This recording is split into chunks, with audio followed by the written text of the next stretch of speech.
Hello and welcome to एग्जामिंग्स। एग्जामिंग्स की इस वीडियो में आपका स्वागत है। IBPS 2025 क्लर्क की नोटिफिकेशन फाइनली आउट हो चुकी है।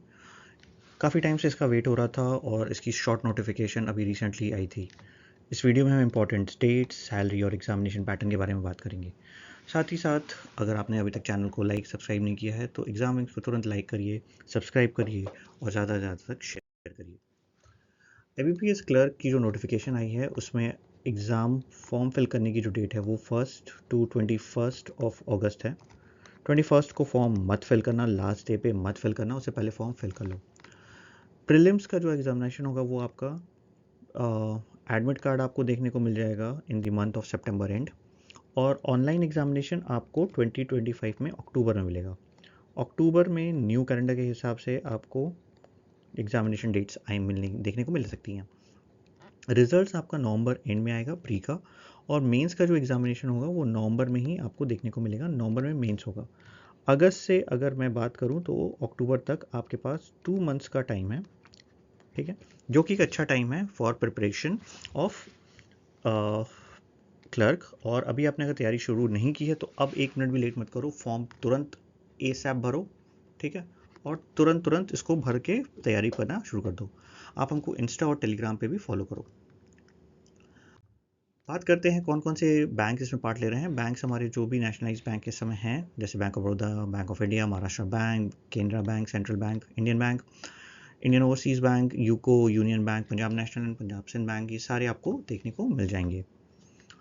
यहाँ पे अगर हम बात करें वैकेंसीज कितनी हैं इस बार, तो वैकेंसीज जो हमको देखने को मिलेंगी वो स्टेट वाइज अभी मैं बता दे रहा हूँ, बैंक वाइज आपको डिटेल्स में बाद में दे दूंगा। अंडमान में 13 वैकेंसीज हैं टोटल। आंध्र प्रदेश में हमको 367 देखने को मिल रही है, असम में 204, अरुणाचल में करीब करीब 22 वैकेंसीज़ हैं, बिहार में 308 वैकेंसीज़ हैं, जो कि थोड़ा मैं कहूँगा कम है इस बार बड़े स्टेट के हिसाब से। छत्तीसगढ़ में 216 हैं, ठीक है। दिल्ली में 416 है, जो कि थोड़ा सा न्यू है, दिल्ली में अक्सर कम होती थी, जो कि एक बड़ा अमाउंट है। गुजरात में 753 है, जो कि ठीक है। हरियाणा 144 ओनली। अगर मैं बात करूँ हिमाचल प्रदेश की तो 114, अगर जम्मू कश्मीर की 61, झारखंड 61, कर्नाटका में काफ़ी अच्छी वैकेंसीज आप देख सकते हो, 1170 क्लर्क की वैकेंसीज आई हैं, बड़ा अमाउंट है, ये नंबर है।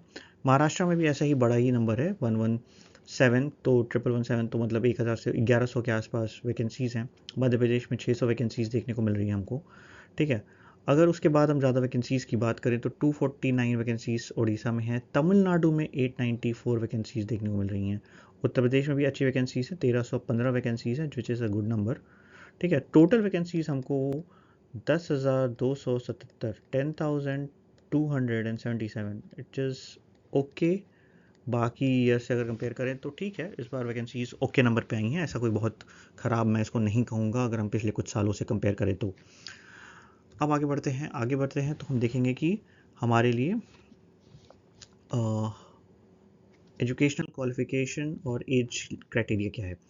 Minimum age 20 years, maximum 28 years, ठीक है। Candidate must have born not earlier than 2/8/1997, से पहले उनका बॉर्न नहीं होना चाहिए, एंड 1 अगस्त 2025 के बाद का नहीं होना चाहिए। इस चीज़ का ध्यान रखिएगा।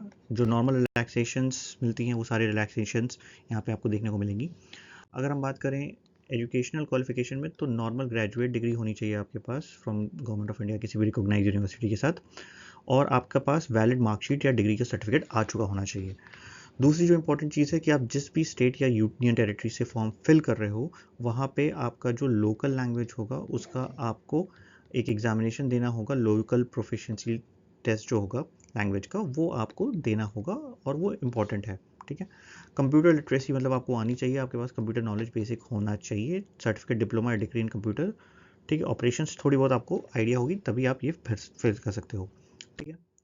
अब बात करते हैं क्रेडिट हिस्ट्री की। इन्होंने कहा है कि इस साल क्रेडिट हिस्ट्री भी चेक की जाएगी। अगर आपके पास कोई भी क्रेडिट हिस्ट्री है तो एक क्रेडिट हिस्ट्री होनी चाहिए और वो नॉन निगेटिव होनी चाहिए। अगर आपका कोई बैंक अकाउंट अभी तक नहीं है तो आपके लिए ये ये छोड़ा जा सकता है। साथ ही साथ प्री कंडीशन नहीं है इसकी अप्लाई कोई होने की, आप बिना इसके भी आगे बढ़ सकते हो, मतलब ये आपको रोकेगा नहीं।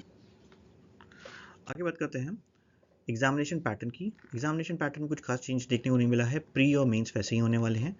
आपका जो सब्जेक्ट है वो इंग्लिश, न्यूमेरिकल एबिलिटी और रीजनिंग होगा।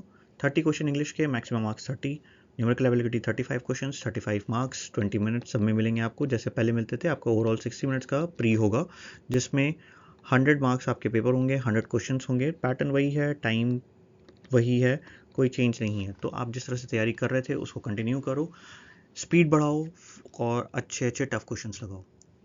और हमें टेलीग्राम पे फॉलो करो, टेलीग्राम पे फॉलो करोगे तो आपको लेटेस्ट अपडेट मिलती रहेगी। We are also available on Facebook also.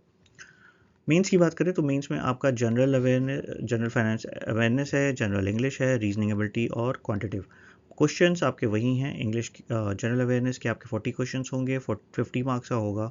अगर आप इंग्लिश की बात करो 40 questions 40 marks, reasoning ability 40 question 60 marks, और क्वांट की 35 क्वेश्चंस विथ 50 मार्क्स। टाइम आपको अवेयरनेस में 20 मिनट्स मिलेगा, आपको इंग्लिश में 35 मिनट्स, रीजनिंग में 35 मिनट्स एंड क्वांट में 30 मिनट्स, टोटल 120 मिनट्स का पेपर होगा। अब एक बहुत इंपॉर्टेंट है कि आपका मेंस पे ही फाइनल रिजल्ट बनेगा, ठीक है, यहाँ कोई इंटरव्यू नहीं है, ठीक है, इस चीज़ का ध्यान रखना। नो इंटरव्यू इज़ हियर, आपको कोई इंटरव्यू नहीं देना है, जो भी होगा वो सब कुछ आपके मेंस के पैटर्न पे होगा। तो मेंस की पूरी तैयारी करनी है।